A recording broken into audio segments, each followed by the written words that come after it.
안녕하세요. 오늘도 서연살롱을 찾아주셔서 감사합니다. 저는 초등학교에서 아이들을 가르치고 있는 30대 중반 여자입니다. 혹시 내 남자의 과거에 대해서 알아보거나 들어보신 적 있나요? 대부분 모르거나 모른 채로 살게 되는 경우가 많을 것 같아요. 저는 결혼식을 한 달 앞두고 예비신랑의 소름 돋는 실체를 알게 되었어요. 소위 결혼시장에서 금값이라는 초등학교 여교사지만 30이 넘도록 결혼을 못하고 있는 탓에 노처녀 선생님으로 불리고 있었어요. 그렇다고 제가 눈이 높거나 결혼 의지가 없었던 것도 아니라 꾸준히 지인들에게 소개받아 왔지만 예쁘지 않은 외모와 소심한 성격 때문에 퇴짜 맞기 일쑤였죠. 몇 년 전부턴 이번 생에는 결혼과는 인연이 없나 보다 생각하게 되었어요. 그래서 주변 사람들이 물어볼 때마다 독신주의라고 말하면서 저를 스스로 보호할 뿐이었어요. 그렇게 몇 년을 지내다 보니 남는 건 시간뿐이고 주변 친구들은 시집가서 자기 삶을 사느라 바쁘니 점점 할 일이 없더라고요. 주말마다 자전거 라이딩 동호회 나가서 시간을 보내는 게 유일한 낙이었어요. 여느 날처럼 라이딩을 준비하고 있었는데 누군가 저에게 말을 걸었어요. 저기 제가 오늘 처음이라. 신입 회원이었던 그 남자는 첫 라이딩에 많이 긴장한 모습이었어요. 그런 모습이 제가 처음 이 동호회에 들어왔을 때의 모습 같아 보였죠. 뭔가 불안불안해 보여서 이것저것 도와주게 되었어요. 그 덕분인지 무사히 첫 라이딩을 마쳤어요. 라이딩 후 신입회원 환영회 겸 회식 자리를 가지게 되었는데요. 그는 저보다 3살이나 어렸고 최근 직장을 옮기면서 이쪽으로 이사 오게 되었다고 하며 자신을 소개하더라고요. 저는 구석에서 맥주를 훌쩍훌쩍 마시고 있었는데 그 사람이 다가와서 말을 건넸어요. 저기 아까는 정말 고마웠어요. 제가 이런 동호회에 처음 나와봐서 많이 어리둥절했는데 도와주셔서. 그는 동호회 활동은 처음이라 어찌할지 몰랐는데 제 덕분에 무사히 라이딩 마칠 수 있었다면서 감사 인사를 전했고 제 옆에 앉아서 이런저런 이야기를 나누게 되었어요. 그날 이후 저희는 가끔 연락 주고받는 누나 동생으로 지내면서 라이딩이 없는 주말에는 영화까지 함께 보는 사이가 되었어요. 하지만 그때는 결코 남녀 사이의 감정은 아니었죠. 그해 크리스마스에 벌어진 한 사건으로 마냥 어린 동생으로만 보이던 그에게 제가 다른 감정을 가지게 되었어요. 솔로인 저에게 성탄절은 그냥 하루 쉬는 날이었을 뿐 큰 의미를 가지지 못했어요. 이번에도 빨리 지나가 주길 기다리며 집에서 예능 프로그램을 보고 있었는데 그에게서 카톡이 오더라고요. 누나, 오늘 뭐해요? 혹시 시간 되면 밥 먹을래요? 그 역시 집에서 빈둥빈둥 하고 있다며 짝없는 사람들끼리 처량하게 있지 말고 밥이나 먹자고 했어요. 저도 오랜만에 크리스마스 기분도 낼 겸 원피스에 힐까지 신고 나갔죠. 그는 남산에 한번 꼭 가보고 싶었다면서 남산에 있는 레스토랑을 예약해두었다고 하더라고요. 그의 차를 타고 도착한 남산에는 이미 수십 쌍의 커플들이 데이트를 즐기고 있었죠. 역시 크리스마스는 커플들의 날이구나 하는 생각을 하고 있었는데 갑자기 그는 잠깐 차에 다녀오겠다며 달려갔고 운동화 한 켤레를 가지고 왔어요. 누나, 미안해요. 내가 남산 온다고 미리 말 안 해서 힐이 많이 불편했죠? 이거 우리 엄마 신발인데 이거라도 좀 신어봐요. 안 그래도 오랜만에 힐을 신다 보니 뒤꿈치도 까지고 발목도 아파서 식은땀이 날 정도였거든요. 그는 그걸 눈치챘는지 운동화를 가져다 줬고 평생 살면서 처음 받아보는 이런 배려에 가슴이 콩닥콩닥 뛰기 시작했어요. 맛있는 식사 후에 우리는 서울 야경을 보기 위해 전망대에 갔어요.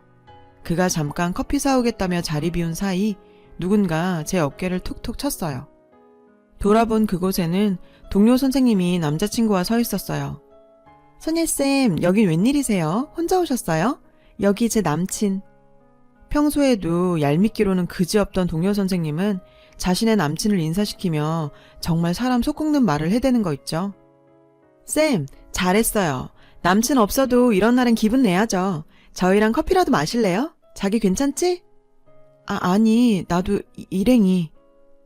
에이, 선혜쌤 남친 없는 거 다 아는데 저한테까지 숨기실 필요는 없어요. 같이 가요. 평소에 나를 어떻게 생각한 건지. 일행이 있다는 말에도 그저 불쌍한 노천을 취급하는 동료쌤에게 따지고 싶었지만 트리플 A인 소심한 저로서는 아무 말도 할 수 없었어요. 너무 비참한 마음에 빨리 이 순간이 지나가길 빌고 있는 그때 그가 등장했어요. 선예씨, 오래 기다렸죠? 카페 줄이 밀려서. 춥죠? 이거 입어요. 갑자기 등장한 그는 저에게 본인이 입고 있던 코트를 입히면서 동료 선생님에게 본인을 소개했는데, 아, 안녕하세요. 저 선혜씨 남자친구입니다. 본인을 제 남자친구라고 소개하며 제 손을 꼭 잡는 그의 모습에 떨리는 마음을 주체할 수 없어서 제 마음이라도 들킬까 멍하게 서 있었어요. 그는 그런 제 마음을 아는지 모르는지 동료 선생님이 떠나자마자 원래의 모습으로 돌아왔어요. 누나, 참 저 사람 인성 고약하네. 내가 보고 있다가 도저히 못 참겠어서 나섰어요. 혹시 제가 오지랖 부린 건 아니죠? 왜 이렇게 가슴은 눈치 없이 뛰는 건지 그저 동생이던 그를 쳐다보기만 해도 설레는 통에 더는 있을 수가 없었고 아프다는 핑계로 서둘러 집으로 돌아왔어요. 그리고 이미 동료쌤들과 함께 있는 단톡방은 제 연애 소식으로 난리가 나 있었는데요. 다들 제 연애를 축하해주는 통에 슬슬 뒷일이 걱정되긴 했지만 어차피 곧 겨울방학이니 대충 둘러댔고 시간이 사람들을 진정시켜 줄 거라 생각했어요. 그 얄미운 동료 선생님은 끝까지 저를 곤란하게 만들었어요. 이제 선예쌤까지 남친 생겼으니 이번 신년 모임에 커플로 모이죠. 선예쌤도 괜찮죠? 다음 주에 바로 커플 모임이라니. 일주일도 지나지 않아 제 가짜 연애가 들통나게 생겼으니 커플 모임이라는데 혼자 가는 것도 너무 비참할 것 같아서 이번 신년 모임에는 무슨 핑계를 대서라도 빠지기로 생각했어요.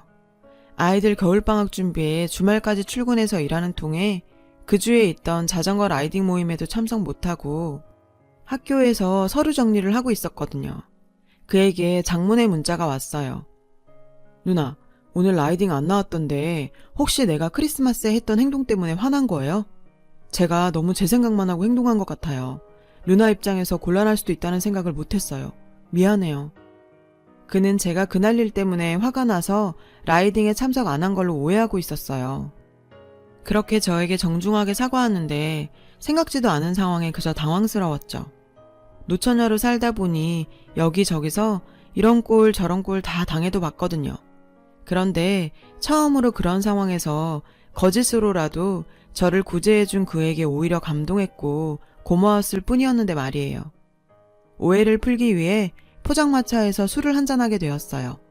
그 자리에서 갑작스러운 그의 고백을 받게 되었는데요. 술자리의 분위기가 무르익었을 쯤 그는 저에게 이상한 질문을 했어요. 누나, 혹시 나 어떻게 생각해요? 순간 뭐라고 대답해야 할지 아무 생각이 들지 않아 우물쭈물하고 있었는데 선혜야, 나랑 사귀자.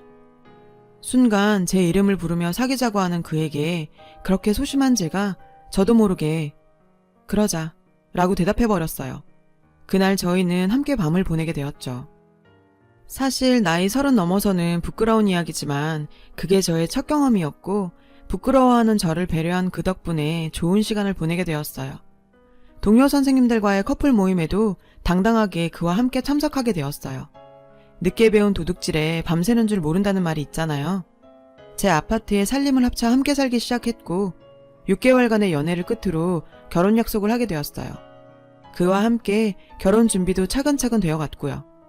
예비 시부모님을 뵙기 위해 경주를 찾아갔어요. 시부모님께서는 저희가 참 잘 어울린다며 저를 환영해 주셨습니다. 이런저런 이야기를 나누게 되었는데 집에 있는 내내 예비 시어머니께서 뭔가 저에게 숨기고 있다는 찜찜한 느낌을 떨칠 수가 없었어요. 그렇게 결혼을 한 달 앞둔 어느 날 본인을 제 남친의 전 여자라고 밝힌 여자분이 학교에 찾아왔더라고요. 이선예 씨죠? 제가 이러는 게 그쪽한테 맞는 행동인지는 모르겠지만 그쪽이랑 결혼할 박태민 씨를 얼마나 아세요? 뜬금없이 남자친구를 얼마나 알고 있냐고 묻는 그녀는 저에게 사진 한 장을 내밀며 충격적인 진실을 이야기했어요. 혹시 그 집에 갔을 때 5살 정도 된 아이 못 봤나요? 그 이야기를 듣는 순간 머릿속에 뭔가 스치듯 그의 경주 본가에 갔을 때 장면이 떠올랐는데 분명 예비 시부모님 2분만 살고 있다는 집에 애들 장난감이 왜 이리 많은 건지 가족 사진 속에 있던 아기는 누구인지 제가 그 집을 다녀온 후 느낀 그 찜찜함의 실체가 밝혀지는 순간이었어요. 그녀는 본인이 그 아이를 낳았고 그 아이의 아빠가 바로 제 남자친구라고 밝혔어요. 정말 너무 충격적인 이야기에 저는 그 자리에서 멈춰버렸고 어떤 말도 할 수 없었습니다. 20살이던 그녀는 제 남자친구의 아이를 가지게 되었다고 해요. 어린 나이에 임신은 어느 누구에게도 환영받지 못했대요. 아이만 낳은 채 아이 아빠에게 버림받았다고 하더라고요. 그래도 자기 핏줄은 땡겼는지 제 예비 시부모는 아이를 데리고 가서 키우겠다며 아이조차 빼앗아갔고 어렸던 그녀는 어떤 선택도 할 수 없었다고 했어요. 아이가 너무 보고 싶어서 찾아가 봤지만 아기 볼 자격도 없다며 매몰차게 거절당했다고 하더라고요. 아이 아빠는 전화조차 받지 않았고요. 어떻게든 아이의 양육권을 찾기 위해 방법을 찾던 중 결혼 소식을 접하고 저를 찾아왔답니다. 저에게는 그렇게 따뜻하고 배려해주는 그 남자와 시부모가 그런 잔인한 과거를 가지고 있다는 사실에 너무나 끔찍했지만 그에게 꼭 확인해봐야 했어요. 자기 혹시 나한테 할 말 없어? 내가 오늘 이상한 이야기 하나를 들었는데 당신한테 아이가 있다는 이야기. 제 이야기를 듣는 순간 남자친구는 손까지 벌벌 떨 정도로 당황했어요. 아니 그게 무슨 말이야 그게. 도대체 어떤 이야기를 들은 거야? 그런 일 절대 없어. 아니라고 말하는 그였지만 그의 당황하는 행동은 제가 물어본 질문에 대한 답으로 이미 충분했죠. 저는 그에게 파혼하자고 했어요. 그러자 그렇게 따뜻하고 배려했던 그는 숨어있던 본색을 드러냈어요. 뭐라고? 파혼? 어디서 개떡 같은 소리를 듣고 와서 파혼? 정신 차려. 우리 결혼 한 달 남았어. 이미 식장도 다 잡았고 청첩장까지 다 돌렸는데 지금 무슨 개소리야. 넌 결혼할 여자한테 그걸 숨기고 결혼하는 게 말이 된다고 생각해? 내가 그걸 알고 너랑 어떻게 결혼을 하니? 진짜 다 늙은 오처녀 구제해줄랬더니 이것저것 엄청 따지네. 선혜야 잘 들어. 네 나이 35이야. 이번에 나랑 파혼하면 네 주변에 다 소문나고 너 평생 결혼 못해. 잘 생각해. 알겠어? 사실 맞는 말이죠. 제 나이 35에 지금 결혼을 못하면 앞으로 결혼을 못할 확률이 높겠죠. 그렇다고 저런 남자와 살고 싶지 않았어요. 저는 그를 집에서 내쫓아버렸죠. 그리고 한참을 집에서 울면서 지냈어요. 뒤늦게 찾아온 인연이라고 생각했던 남자가 그렇게도 나쁜 인간이었다는 걸 알게 되니 더는 남자를 만날 자신이 없더라고요. 주위 사람들에게 뿌려놓은 수십 장의 청첩장과 부모님에게는 도대체 어떻게 말해야 할지 머릿속이 터질 것만 같았고 정말 그 인간을 만나기 전으로 시간을 되돌리고만 싶었어요. 그렇게 시리에 빠져 지낸 지 일주일, 누군가 집에 찾아왔어요. 그 인간 엄마였어요. 정말 그 식구들은 꼴도 보기 싫었지만 그냥 돌려보낼 생각에 문을 여는 순간 저를 밀면서 집 안으로 들어왔어요. 다짜고짜 소리쳤는데요. 얘, 너 우리 아들하고 파혼한다고 했다면서? 결혼식 얼마나 남았다고 도대체 무슨 짓이니? 적반하장도 유분수지. 오히려 저에게 화를 냈고 왜 파혼하는지도 모르고 찾아왔나 해서 설명해줬습니다. 저기 댁 아들한테 아이가 있다면서요. 애 있는 걸 숨긴 사람이랑 어떻게 결혼을 하겠어요? 저 바쁘니까 돌아가세요. 그러자 그 여자는 정말 어처구니 없는 말을 내뱉기 시작했어요. 아이 있는 게 무슨 흠이라도 되니? 네 나이에 우리 아들 같은 사람이랑 결혼하려면 그 정도는 감수할 줄 알아야 하는 거 아니니? 네가 무슨 20대 아가씨도 아니고 오히려 배 아프지 않고 고생도 없이 아들 하나 생기면 너한테도 좋은 거 아니니? 남들은 입양도 한다더라. 너는 사랑하는 사람 자식 하나 못 걷어 키우니? 말이야 바른 말이지. 너 같은 걸 누가 데리고 가니? 나이는 많아. 그렇다고 이쁘기라니. 완전 헝거잖아 헝거. 우리 아들이 착해서 너 같은 거랑도 결혼하려고 하는 거지. 너도 후회 말고 여기서 적당히 하면 우리가 한 번은 봐주마. 그냥 저런 인간들이랑 싸우기도 싫고 더 이상 말 섞고 싶지 않아 돌려보내려고 했는데 저를 무슨 헌 짐짝 취급하면서 뻔뻔하게 구는 모습에 더는 참을 수가 없었어요. 헌거요? 제가 무슨 결혼해달라고 매달렸어요? 결혼 못해서 죽은 귀신이라도 붙은 줄 아세요? 저 초등학교 교사예요. 결혼 따위 안 해도 평생 먹고 사는데 아무 문제 없어요. 내가 당신들한테 왜 숙이고 들어가? 내가 바른 말 제대로 해볼까? 당신 아들 뭐 볼 거 있어? 언제 망할지도 모르는 그런 회사 다니지. 전세 구할 돈도 없어서 우리 집에 얹혀 살았지. 결혼 준비할 때 당신 집에 해준 게 뭐 있어? 게다가 5살짜리 애까지 딸렸다니. 내 걱정하지 말고 당신 아들 걱정이나 해. 그리고 당신 아들한테 전해. 어디 가서 자꾸 헛소리하고 다닌 것 같은데 콩밥 먹고 싶지 않으면 그만하는 게 좋을 거라고. 제가 아무 말도 못하고 그냥 납작 엎드릴 거라 예상했던 건지 제 당당한 모습에 당황한 모습의 그 여자를 저도 밀어서 내쫓아버렸어요.